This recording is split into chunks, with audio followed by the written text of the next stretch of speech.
like I said, Chris, my teammates accepted me. We showered in the locker rooms together. There was never a problem.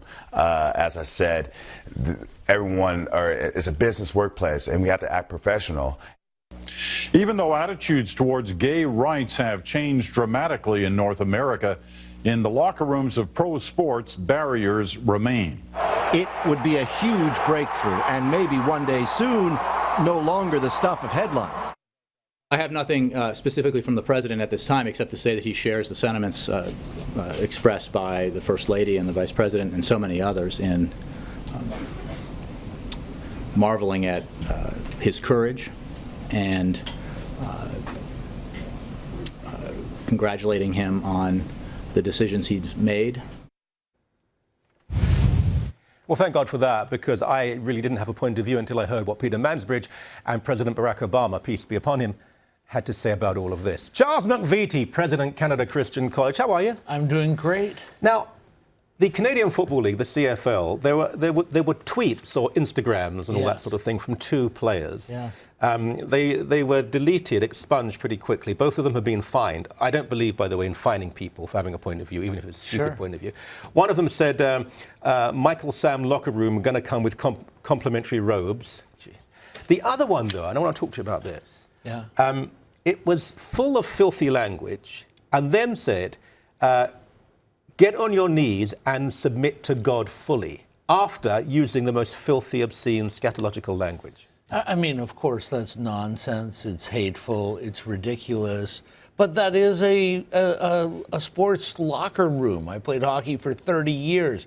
My goodness, my ears heard things that nobody should ever hear. That's not the point, though. It's after you use the filthy language, you then say, now get to your knees and submit to God. And then that's how ridiculous a person is that says something like that. I mean, to use vile language, he probably even took the Lord's name in vain in doing so. I don't know if he actually did or not. But I had to have a lot of this translated from the Urban Dictionary, by the way. But you know what? But the problem here, Michael, is the issue of freedom of speech. I mean, my goodness, these two sportsmen can't even express an opinion, even in a locker room. They shouldn't be fined. Well, they shouldn't be fined. If you're gonna fine every stupid person in a locker room, then you're gonna make an awful lot of money. Charles, we agree on that. They have a right to. They're football players. I think they're wrong. Sure, I think you and I may agree, but society doesn't, and we have the homosexual community that is not satisfied with rights and equality and fairness. They have to have super rights so that you're not even allowed to say any criticism of them. You're not allowed to have any opinion on it. The people who find them, were they gay? Well, it's the gay movement that is pushing this, and he can't deny that. So Michael. Every gay no. So what's his fellow's name? When Arlen Bruce III, not the second or the fourth, but the third, said after using the C word and all the rest of it, drop to your knees and submit to God. Did he represent the Christian community? No, not at all. Well, why do we generalize then and say every gay person wants to control our freedom of speech and expression? Because this is the push of the gay community at large. It's not just one person. No, I didn't say it was just one person. Yeah, no, nor is it every gay person. It's from our it's the gay community at large. Not every gay person, but it is their leaders. It is our premier. It is those who are in government, and they want to silence. And believe me, I've been silenced. But Charles, I haven't. Charles, I mean, seriously, no, honestly, Charles. So this is all about you, Michael. Yeah, that's right. That's exactly what I said, Charles. I have spoken on these issues. I mean, you know me fairly well. I've spoken extensively on. I'm not a minister. I can't go back to my church. I'm not someone who can just sit there in their basement, typing away. I'm out there. I have stated my case. So many times. I'm on TV, I'm on radio, I've got a syndicated column, I'm beautiful. No, the last bit wasn't true. But seriously, Charles, is it the way it is? Now, granted, there are people who've tried to get me fired. There've been people who abuse me, but by and large, enough people, gay and not gay, have come and said, no, that's not. Is it the way we say it or what we say? What kind of defense of freedom is that, It's not a perfect one, but I think it is valuable to say. Because you have not been censured.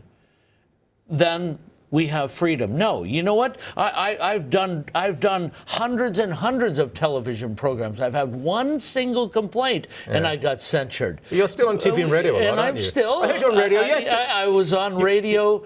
I'm on radio and television all the almost time. every day. Yeah. And doesn't that rather implode your argument? no, it doesn't, because I see. because look, people being fined for saying the wrong thing. Well, they're What is idiots. this? Is this the Politburo? Is this Orwellian society? Is this where if you don't say the right thing, you're gonna get a fine. You're gonna get. But you're on smacked in the radio and hands. TV. Yes. Charles, there is certainly a chill. There are people in the gay community who, if they hear a word against any of their ideas and ideology, they get very upset. I would agree. Sure.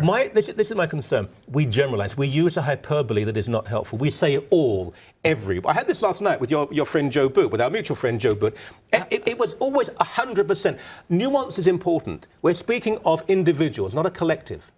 Well, I mean, we're speaking of individuals like Damien Goddard. He loses his career. Arguably. Arguably. I don't want to get into that, Charles, but arguably. No, but, arguably. And you know what? Sure. I mean, I know many homosexuals who do not subscribe to this type of. Do you use the word gay, by the way? Sometimes. We haven't got very long, but Joe used sodomite, which I thought was repugnant. And why not use the word gay? If gay people want to be called gay, why not call them gay? Well, yeah. Why not call them happy if they want to be called happy?